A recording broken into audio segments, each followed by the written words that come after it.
Welcome to Coffee with the Mayor. Appreciate y'all coming out today. Hopefully you got something to drink. We do have coffee and other types of drinks there. So speaking of the coffee, let's go ahead and thank PJ's Coffee for sponsoring that part of the event. So we do want to thank them. So give them a round of applause. So next time you buy that corner, stop by and buy one, you know, but they probably appreciate that. So y'all help me welcome up Mayor Jim Lewis.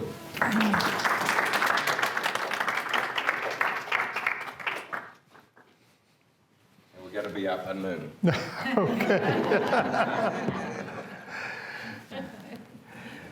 First of all, thank you. Thank you for Terry, for the chamber inviting and sponsoring and hosting the Coffee with the Mayor. It's a chance for the city to kind of let you know what our plans are and our vision for the future and our goals to achieve that vision. First of all, thank everybody for coming this early in the morning. What I have to say, I get excited because I believe that myself and our team, that 2022 will be one of the most exciting years in Picayune history. The last several months, we have been meeting after meeting after meeting, laying out the vision for the city that we have. And when I say meeting, we're talking about neighborhood meetings, HOA meetings, we're talking about meetings with WLOX. We want to be open and transparent, and mainly we want to get out into the community and what does the citizens want? This is your town. This is your city. And we want to know. And I read Facebook. They'll tell you I won't write on it because I'd get in trouble if I did. But I do read Facebook because I like to keep my finger on the pulse of the community. And I feel like my fellow teammates, and that being the other part of the council, I mean, we've got Frank Ford. He is in District 5. We have Larry Breland in District Precinct 4. And we have Jan Stevens. I don't know if she's here this morning, but Jan Stevens in District 3. We have Lynn Bogan Bumpers in Precinct 2. And we have Anna Turnage, who works at the school next door, is in Precinct 1. It's a great team. We all are working together for the future of our city. I'm going to go ahead and tell you one of the most important things that we've talked about for months and months. A great deal of planning, a great deal of hard work went into this. And you'll hear me talk about team. Because this is not about one person, this is about a team of people, our staff. You got our city manager back there, Freddie Drennan.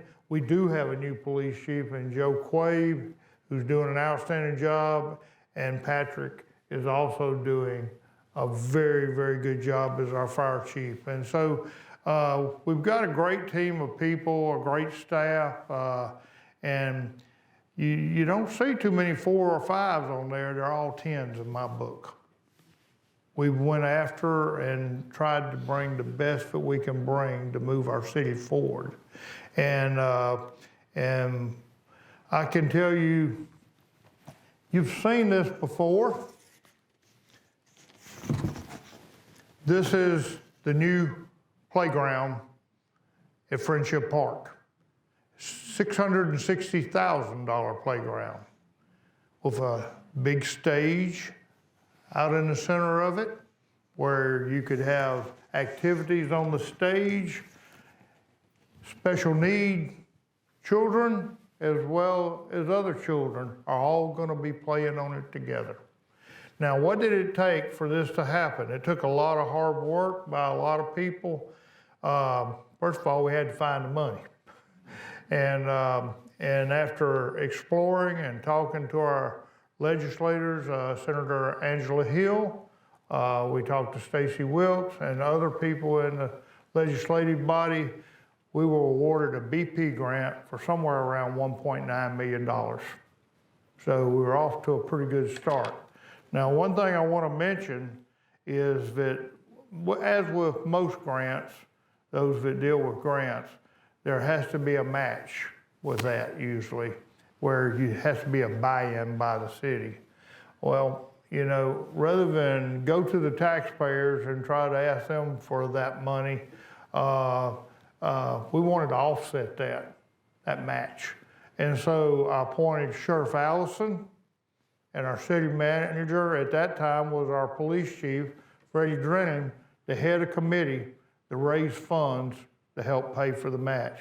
And they have worked and they have planned. They have worked with people like Christy Goss and others in the administration.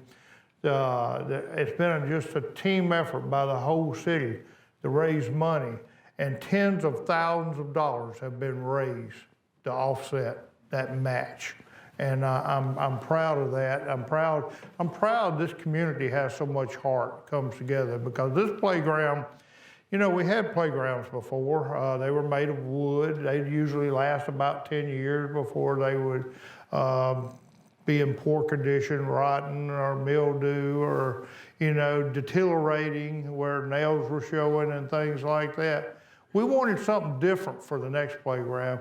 We wanted to build a playground for the next 100 years, long after we're gone, for not only our kids, our grandkids, but their kids.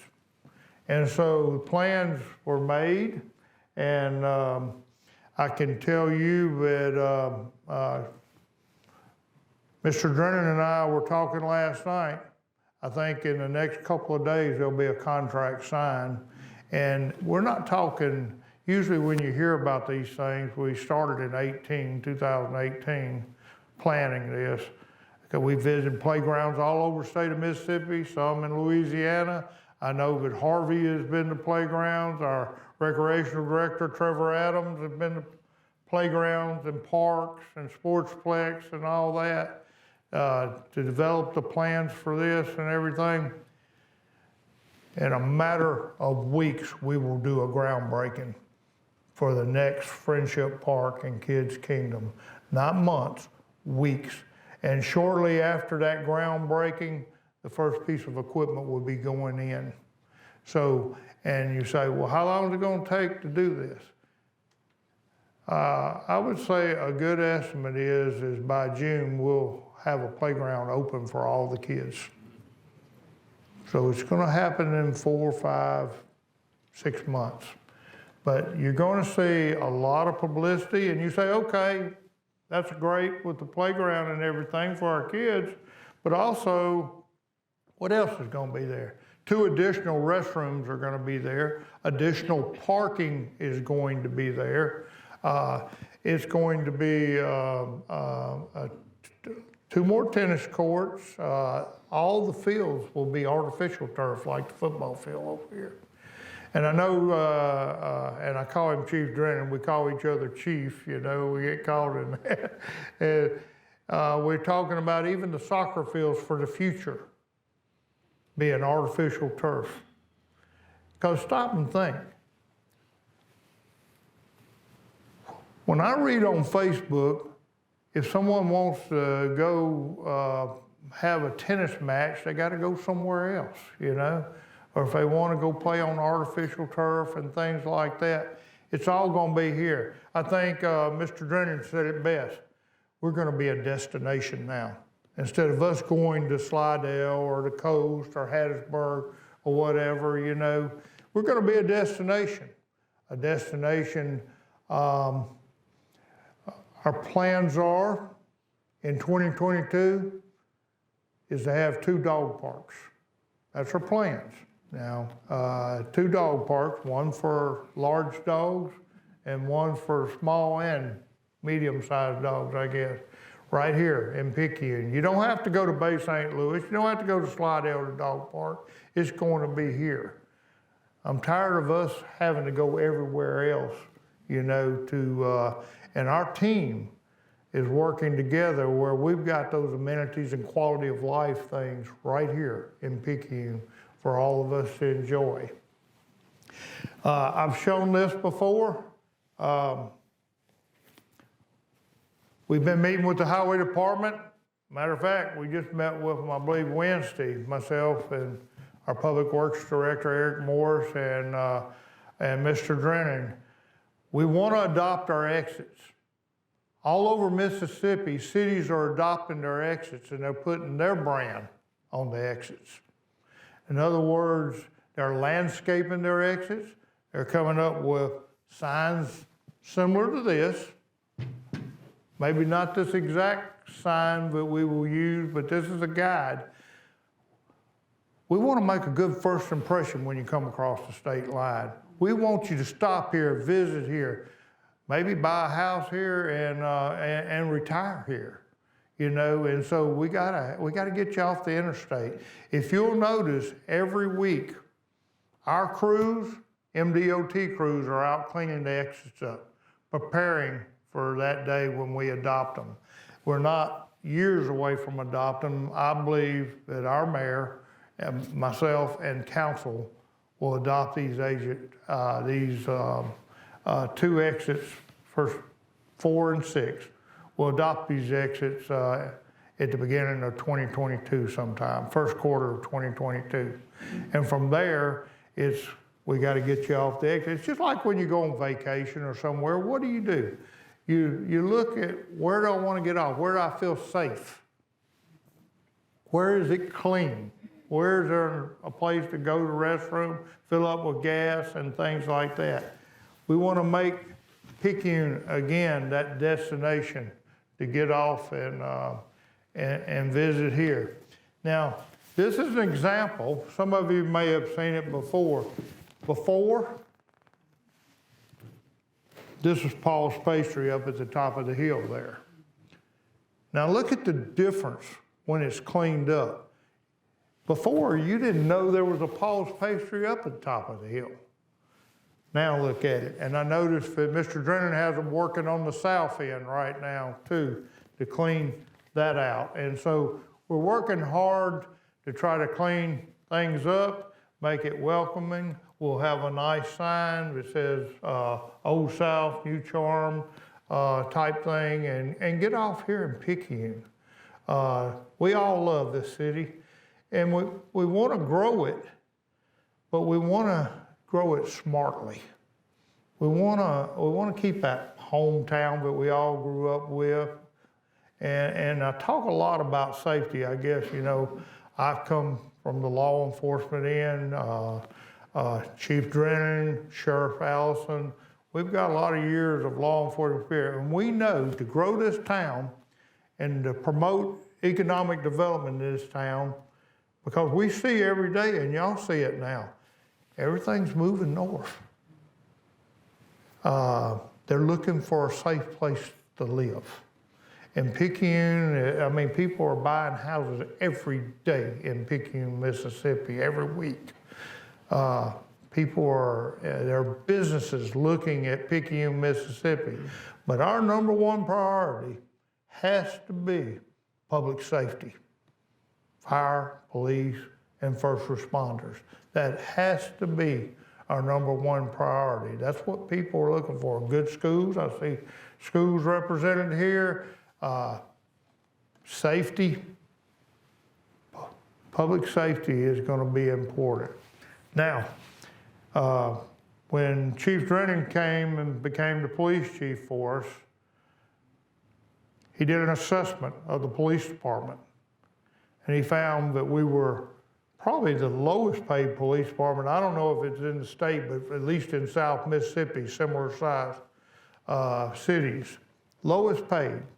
He found the turnover rate and the loss of experience, it was astronomical. We were losing tens, maybe even hundreds of years of experience because there was no hope for a future for the police to be here.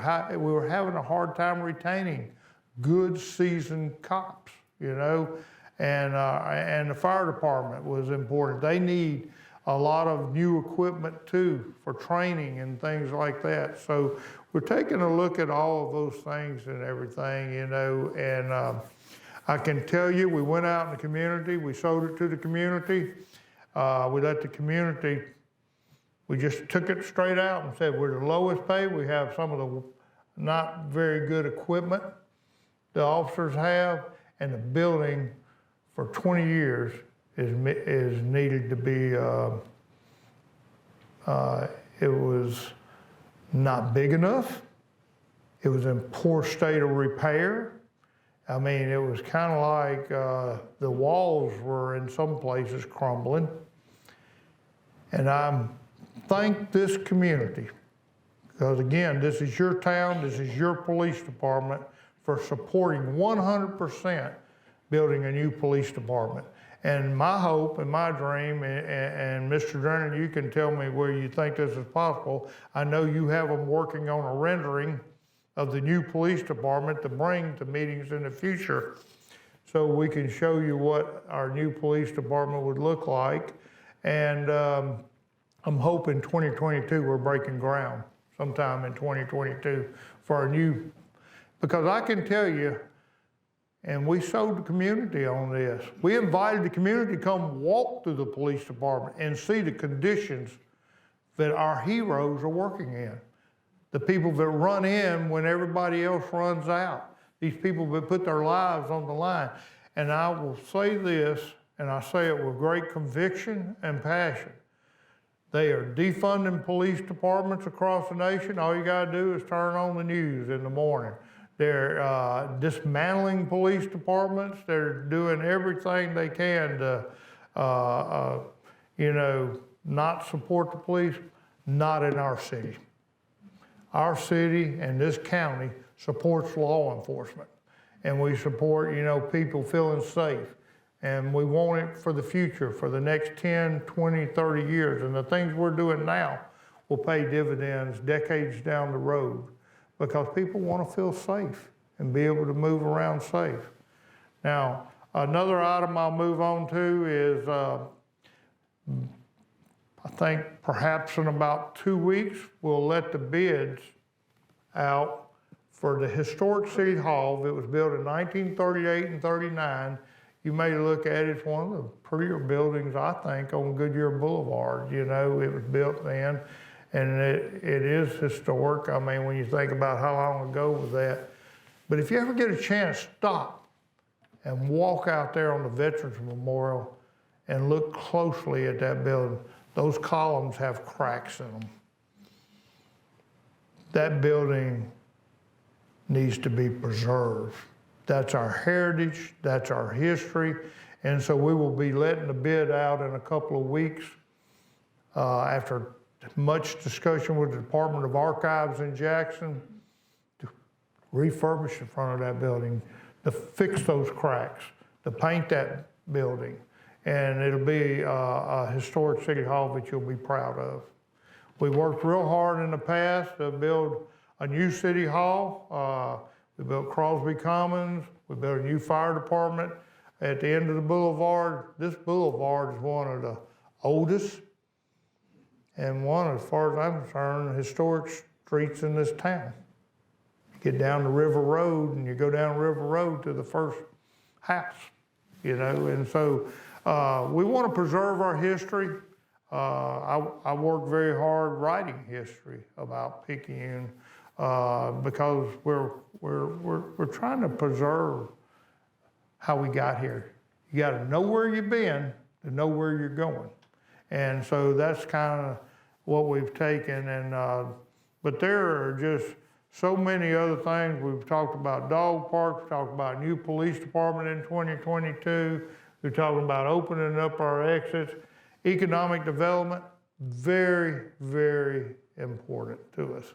We're working with Lindsay Ward, and I don't think there's hardly a day that goes by that you and Freddie or Harvey or some of y'all are looking at sites to bring new business to Picayune, which means more jobs. And I mean, I have a daughter living in Dallas, Texas, because she wanted a good job.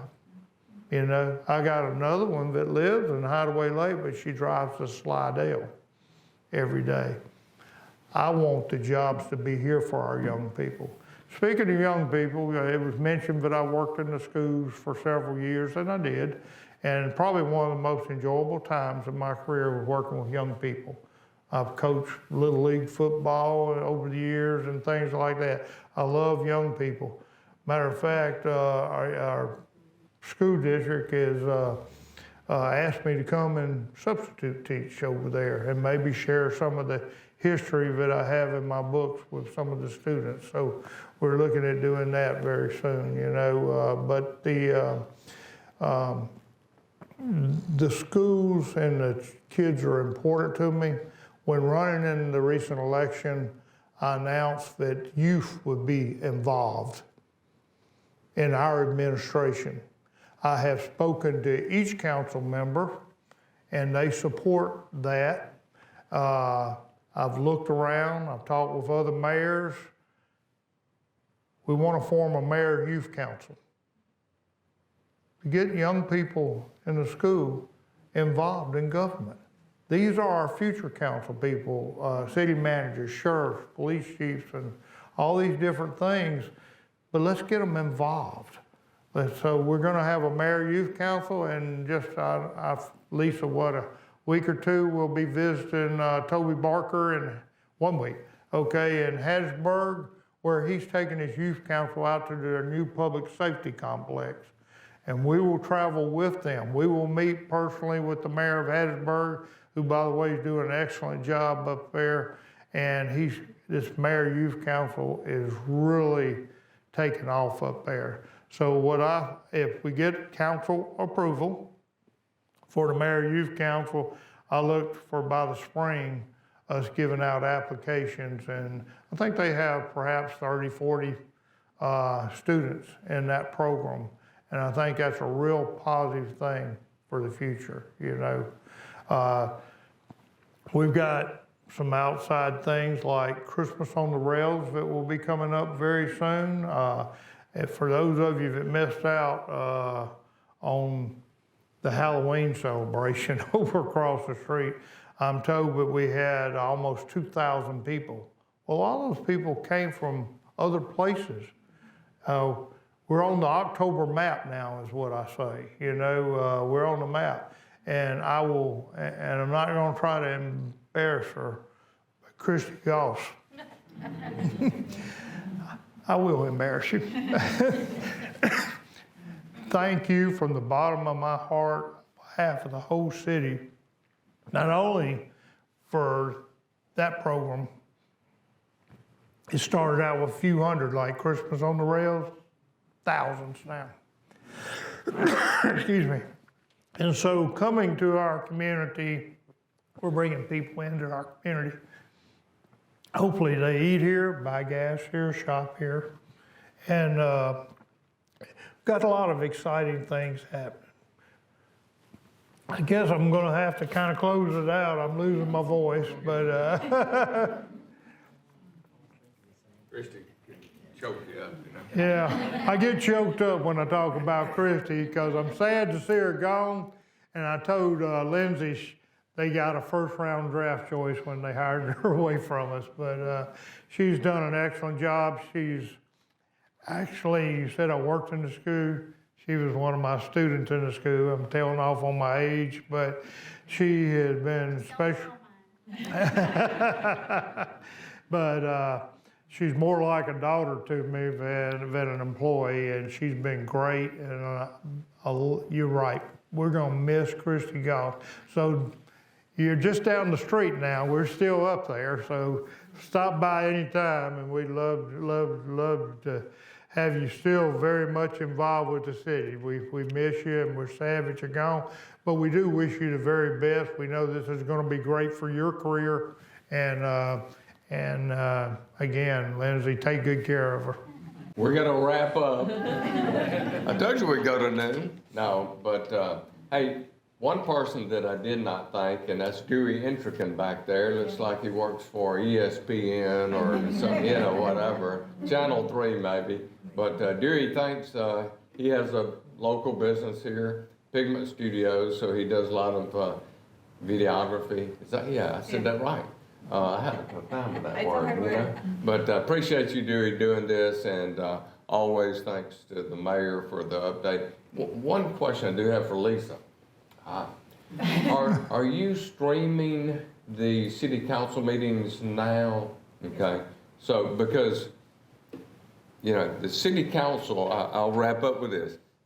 To me, again, this is me, is more transparent and more updates than I've ever seen. And so if you can't make the city council meetings, then Lisa is streaming that, so you can see that on Facebook Live, I guess. Y'all might want to join in on that. And thanks again, Carol, for allowing us to be here. And if y'all have any questions, if you have any negative comments, don't go to social media with it. You know, I'm not sure who you're supposed to call, but call somebody. Don't go to social media. Call Terry. Call Terry. Yeah, just call me. And but anyway, we appreciate y'all coming, and y'all have a great day. Come see us at the Street Festival.